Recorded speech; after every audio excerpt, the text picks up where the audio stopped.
마빈 리 윌슨, 1958년 1월 5일 출생, 거의 18년간의 사형수 생활. 한 명의 생명을 앗아갔습니다. 2012년 8월 7일 사형 집행. 그의 삶에는 또 다른 충격적인 숫자가 따라다녔습니다. 그의 목숨을 구할 수도 있었을 숫자, 바로 60일입니다. 이는 마빈의 IQ 지수였으며 이학적으로 지적장애 수준에 해당하는 수치였습니다. 당시 텍사스 사법 시스템이 외면했던 숫자이기도 합니다. 오늘 우리는 범죄에서 정의에 이르기까지의 여정잔혹한 행위에서 사형 집행실에서의 마지막 순간까지 정의와 잔인한 범죄와 인지능력 사이의 경계에 대한 고통스러운 질문을 던지는 그 여정을 함께 살펴볼 것입니다. 이어지는 내용에는 폭력과 범죄에 대한 충격적인 세부 정보가 포함될 수 있으니 시청에 주의를 요합니다. 1992년 11월 10일 화요일 밤 텍사스주 보몬트시. 걸프만의 축축한 공기와 어둠에 잠긴 거리의 긴장감이 감돌았습니다. 새벽이 오기 전 첫 버스가 익숙한 노선을 따라 운행을 시작했을 때 한 버스기사는 배롱가 1500번지 블록의 한적한 버스 정류장에서 끔찍한 광경을 발견했습니다. 젊은 남성의 시신이 움직임 없이 누워 있었고 옷과 차가운 콘크리트 바닥에는 피가 말라붙어 있었습니다.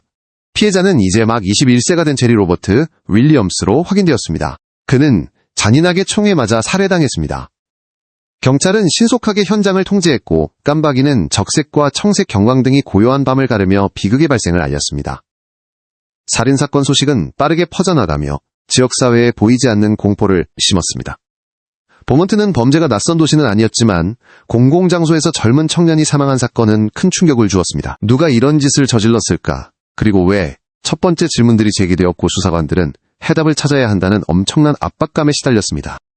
그들은 이 수사가 거의 20년 동안 진행돼 그리고 가장 가혹한 처벌의 본질에 대한 법적 논쟁의 중심에 서게 될 한 인물에게로 이어질 것이라고는 상상도 하지 못했습니다. 수사는 신속하게 보몬트의 마약 밀매 세계로 향했습니다. 제리 로버트 윌리엄스는 평범한 청년이 아니었습니다. 그는 경찰 정보원이었고 그 위험한 역할은 그를 삶과 죽음의 경계에 서게 했습니다. 형사들은 윌리엄스의 마지막 행적을 추적하며 그가 살해당하기 직전에 격렬한 다툼 즉 불꽃 튀는 대립이 있었다는 소문을 듣게 되었습니다. 가장 많이 언급된 이름은 그 지역에서 알려진 코카인 밀매상 마빈 리 윌슨이었습니다. 윌슨은 초범이 아니었습니다. 그는 이미 무장 강도를 포함한 2건의 강도 전과가 있었습니다. 그는 거리의 법칙을 잘 알고 있었습니다. 목격자 진술과 수집된 증거에 따르면 운명에 그날 밤 윌리엄스는 윌슨이 마약 거래를 하는 현장을 목격했습니다. 격렬한 말다툼이 벌어졌습니다. 아마도 윌리엄스가 경찰에 신고하겠다고 위협했거나 윌슨이 그의 이중 역할을 이전부터 의심했을 수도 있습니다. 윌슨에게 자신의 조직 내 정보원은 용납할 수 없는 위협이었습니다. 계획은 신속하지만 무자비하게 세워졌습니다. 윌슨은 공범들의 도움을 받아 윌리엄스를 납치했습니다. 그들은 그를 차에 강제로 태워 동네를 떠났습니다. 차 안의 어둠 속에서 윌리엄스의 공포는 극에 달했을 것입니다. 그는 자비심 없는 자들을 상대하고 있다는 것을 알았습니다. 짧은 여정은 밤중에 울려 퍼진 한 발의 총성으로 끝났습니다. 윌슨은 제리 로버트 윌리엄스를 쏘아 죽여 그가 위협이라고 생각했던 인물을 영원히 침묵시켰습니다. 범행 후 그는 인간의 생명을 경시하고 법을 조롱하는 행위로 피해자의 시신을 버스 정류장에 냉정하게 유기했습니다. 그는 문제를 해결했다고 생각했지만 그의 가장 큰 실수는 오만함이었습니다. 그는 너무 많은 흔적과 최초의 다툼에 대한 너무 많은 목격자를 남겼습니다. 범죄 세계에는 그들만의 규칙이 있지만 경찰의 압박을 받으면 입을 열 준비가 된 자들로 가득 차 있기도 합니다. 그리고 짧은 시간 안에 모든 수사의 방향은 마빈 리 윌슨을 직접적으로 가리키고 있었습니다. 마빈 리 윌슨은 마치 운명이 험난한 길을 정해놓은 듯한 환경에서 태어났습니다. 가난 속에서 자라며 교육과 올바른 지도를 받지 못한 윌슨은 일찍이 범죄의 길로 빠져들었습니다. 살인자가 되기 전 그의 기록은 이미 2건의 강도 전과로 얼룩져 있었습니다. 이는 젊은 시절의 충동적인 범죄가 아니었습니다. 폭력과 법무시의 길로 점점 더 깊이 빠져드는 한 개인의 징후였습니다. 하지만 그의 삶과 죽음 전체를 형성한 또 다른 보이지 않는 요소가 있었습니다. 바로 그의 지적 능력이었습니다. 수년 후 심리학 전문가들이 개입하여 검사를 시행했고 놀라운 결론에 도달했습니다. 마빈 리 윌슨의 IQ는 60일에 불과했습니다. 의학적 기준에 따르면 IQ 70 미만은 지적장애로 간주됩니다. 이것이 그가 옳고 그름을 구별할 수 없다는 의미는 아니지만 그의 추론, 능력, 복잡한 계획 수립, 그리고 행동의 결과를 이해하는 능력이 심각하게 제한됨을 의미했습니다. 그는 이성보다는 본능, 충동 그리고 거리의 혹독한 교훈에 따라 행동했습니다. 그와 피해자 제리 로버트 윌리엄스의 관계는 지하세계의 전형적인 관계였습니다. 밀매상과 정보원, 불신과 폭력이 공용어였습니다. 윌슨이 위협을 느꼈을 때 그의 반응은 복잡한 계산이 아니라 위협을 거칠고 직접적인 방식으로 제거하는 것이었습니다. 그의 폭력적인 과거와 제한된 지능은 치명적인 조합을 이루어 마빈 리 윌슨을 거리의 범죄자에서 냉혈한 살인자로 만들었습니다. 이 비극의 반대편에는 제리 로버트 윌리엄스라는 창창한 미래를 앞둔 21세의 청년이 있었습니다. 우리는 그의 꿈과 포부에 대해 많이 알지 못하지만 그가 위험한 세계에 휘말렸고 비록 그가 선택한 길 경찰 정보원이 되는 것, 이 결국 죽음으로 이어졌을지라 도탈 출구를 찾으려 노력했다는 것을 압니다. 아마도 그는 마약과 범죄의 악순환에서 벗어나 새로운 삶을 시작하고 싶었을 것입니다. 아마도 그는 당국에 협력하는 것이 두 번째 기회를 줄 것이라고 믿었을 것입니다. 윌리엄스 가족에게 그의 죽음 소식은 말로 표현할 수 없는 충격이었습니다. 그들은 아들형 제 친구를 잃었습니다. 살인의 잔혹함을 알게 되면서 그들의 고통은 더욱 커졌습니다. 아들은 총에 맞아 살해당했을 뿐만 아니라 길가에 쓸모없는 물건처럼 버려졌습니다. 이후 이어진 수년간의 법적 절차 동안 윌리엄스 가족은 계속해서 악몽을 되풀이해야 했습니다. 그들은 법정에 앉아 제리의 마지막 순간에 대한 끔찍한 세부사항을 들어야 했습니다. 그들은 사랑하는 사람을 앗아간 자와 마주해야 했습니다. 그들에게 정의는 단순히 마빈 윌슨에게 유죄를 선고하는 것 이상이었습니다.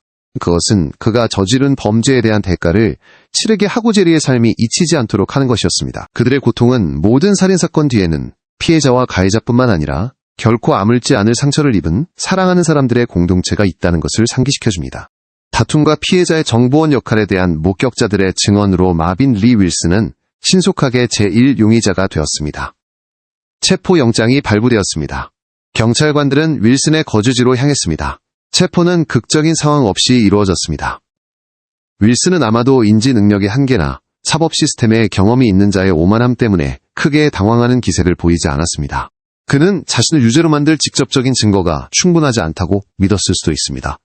하지만 수사관들은 체계적으로 움직였습니다. 그들은 윌슨의 친구와 공범 네트워크를 신문하며 압박하고 거래를 제안했습니다. 점차 침묵의 벽이 무너졌습니다. 가장 중요한 단서는 윌슨의 공범 중 한 명이 협조하기로 결정하면서 나타났습니다. 그는 납치와 살인에 대한 상세한 증언을 제공하며 윌슨의 주도적인 역할을 지목했습니다. 이 증언은 윌슨이 피해자와 마지막으로 갈등을 빚은 인물로 특정되는 등 다른 간접 증거들과 결합하여 강력한 기소 사건을 형성했습니다. 이 결정적인 증거는 마빈 리 윌슨의 운명을 결정지었습니다. 그는 1급 살인 혐의로 기소되었습니다. 수사와 재판 전 과정에서 윌슨의 반응은 완강한 부인이었습니다. 그는 자신이 무죄이며 함정에 빠졌다고 주장했습니다. 그러나 그의 부인에는 정교함이 부족했고 증거와 증인들의 증언의 무게 앞에서 그의 말은 공허하게 들렸습니다. 마빈 리 윌슨의 재판은 두 개의 상반된 주장이 맞서는 대결이었습니다. 검찰은 경찰 정보원을 침묵시키기 위해 살인을 저지른 냉혈한 범죄자, 무자비한 마약 밀매상의 모습을 그렸습니다. 그들은 윌슨의 두 건의 강도 전과를 강조하며 이것이 체계적인 폭력 행위의 패턴이라고 주장했습니다. 그들은 납치, 처형, 시신, 유기 등 사건의 세부 사항을 들어 이것이 충동적인 행위가 아닌 계획적이고 의도적인 행동이었다고 주장했습니다. 비록 대부분 간접적이고 공범의 증언에 의존했지만 유죄 증거는 설득력 있게 제시되어 범죄에 대한 일관된 이야기를 만들어냈습니다. 반면에 변호인단은 합리적 의심에 기반한 전략을 구축하려 했습니다. 그들은 증인들의 신빙성을 공격하며 그들이 자신들의 죄를 윌슨에게 떠넘겨 형량을 줄이려는 범죄자들이라고 주장했습니다. 하지만 그들의 비장의 카드이자 가장 논쟁적인 요소는 바로 윌슨의 지적 능력 문제였습니다. 변호사들은 그의 IQ가 61이라는 증거를 제시하며 그처럼 인지 능력이 제한된 사람이 복잡한 살인 계획을 실행할 수 없다고 주장했습니다. 그러나 당시 텍사스 법은 사형 사건에서 지적 장애 상태를 매우 좁게 해석했습니다. 법원은 검찰이 범죄의 정교함 자체를 IQ 테스트 결과를 반박하는 데 사용하도록 허용했습니다. 그들은 어떻게 지적 장애인이 정보원을 납치하고 입을 막을 계획을 세울 수 있는가? 라고 주장했습니다. 이 순환 논리는 효과적이었습니다. 배심원단은 제리 윌리엄스의 죽음에 대한 끔찍한 증언을 듣고 폭력적인 과거를 가진 피고인과 마주한 후검찰에 손을 들어주었습니다. 1994년 5월 9일 마빈 리 윌슨은 살인죄로 유죄 판결을 받고 사형을 선고받았습니다. 판결이 내려지고 판사의 망치가 울렸으며 윌슨의 삶은 공식적으로 새로운 장, 즉 사형수로서의 삶으로 접어들었습니다. 거의 18년, 마빈 리 윌슨이 죽음의 그림자 아래서 산 시간입니다. 그의 일상은 텍사스 최고 보안교도소인 앨리스 유닛에서, 그리고 1999년부터는 사형의 수도라 불리는 앨런 B. 폴런스키 유닛에서 단조롭고 숨막히는 반복의 연속이었습니다. 매일 그는 작은 콘크리트 독방에서 23시간 동안 감금되었습니다. 남은 1시간 동안에는 혼자 철창 안에서 운동을 할 수 있었습니다. 그의 유일한 희망은 변호인단에 지칠 줄 모르는 항소 노력이었습니다. 그의 사건은 IQ 61인 사람을 처형하는 것이 잔인하고 이례적인 처벌을 금지하는 미국 수정헌법 제8조를 위반하는지에 대한 핵심 질문에 초점을 맞춘 지루한 법적 싸움이 되었습니다. 2002 연미국 연방대법원은 애킨스 대 버지니아 사건에서 지적 장애인을 사형시키는 것은 위헌이라고 판결했습니다. 이 판결은 윌슨에게 희망의 불씨를 지폈습니다. 그러나 그의 변호사들은 연방법원에 항소 기한을 놓치는 중대한 실수를 저질렀습니다. 희망의 문이 닫히는 듯 했습니다. 하지만 2006년 3월 제5연방항소법원은 이례적인 조치로 이것이 드물고 예외적인 사례임을 인정하며 윌슨의 항소를 허용하기로 결정했습니다. 싸움은 다시 시작되었습니다. 그럼에도 불구하고 텍사스 법원들은 비임상적 요인들을 계속 사용하여 윌슨의 지적장애 주장을 기각하는 강경한 입장을 유지했습니다. 이 기간 동안 그의 태도는 부인과 체념이 뒤섞여 있었습니다. 그는 편지와 드문 대화에서 항상 자신의 결백을 주장했습니다. 사형 집행일이 다가오자 그는 죽음을 준비하며 마지막 편지를 쓰고 마지막 전화를 걸어 외부 세계와의 마지막 연결을 붙잡으려 했습니다. 2012년 8월 7일 헌츠빌 교도소의 벽 위로 무거운 공기를 머금은 새벽이 밝아왔습니다. 마빈 리 윌슨의 마지막 날이었습니다. 그는 잠에서 깨어 사형수로서의 마지막 일과를 수행했습니다. 그는 두꺼운 유리를 통해 가족과의 마지막 면회를 허락받았습니다. 작별 인사가 오갔고 눈물이 흘렀습니다. 시간은 느리고 잔인하게 흘러갔습니다. 오후에 그는 마지막 식사를 제공받았습니다. 그의 요청은 사치스럽지 않았고 단순한 삶을 반영했습니다. 프라이드 치킨밥 녹두빵 한 조각, 그리고 펀치 한 잔이었습니다. 그는 아마도 마지막으로 세상의 맛을 느끼기 위해, 혹은 그저 텅 빈 마지막 시간을 채우기 위한 기계적인 행동으로 그 식사를 했습니다. 해가 지자 시간이 되었습니다. 교도관들이 그의 감방으로 왔습니다. 그들은 그에게 수갑을 채우고 사형 집행실로 이어지는 짧은 복도인 마지막 길을 따라 그를 이끌었습니다. 그는 들것과 가죽끈이 기다리고 있는 차가운 방으로 들어섰습니다.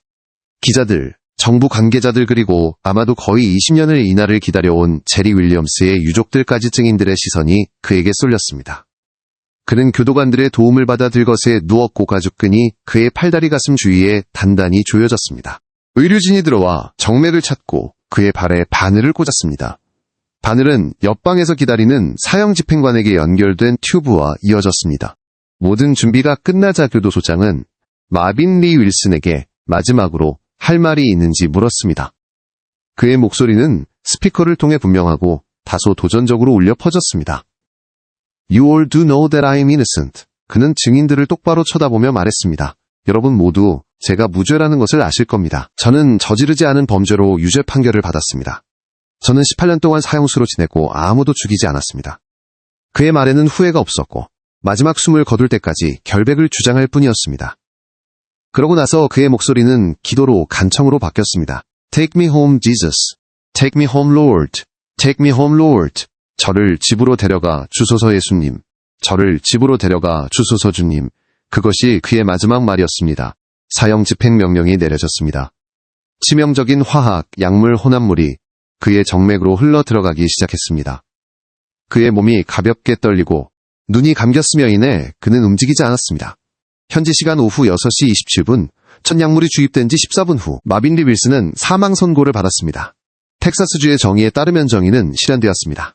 제리 윌리엄스의 가족에게는 고통스러운 삶의 한 장이 끝나는 순간이었을지도 모릅니다. 하지만 윌슨의 죽음은 질문을 끝내지 못했습니다. 불과 2년 후인 2014년 홀대 플로리다 사건, 그리고 2017년 무어대 텍사스 사건에서 미국 연방대법원은 텍사스가 윌슨의 지적장애 주장을 기각하는 데 사용했던 바로 그 기준들을 비판하는 중요한 판결들을 내렸습니다. 이 새로운 판결들은 주정부가 명백한 IQ와 같은 의학적 증거를 기각하기 위해 주관적인 요소나 범죄의 세부 사항을 사용할 수 없다고 확인했습니다.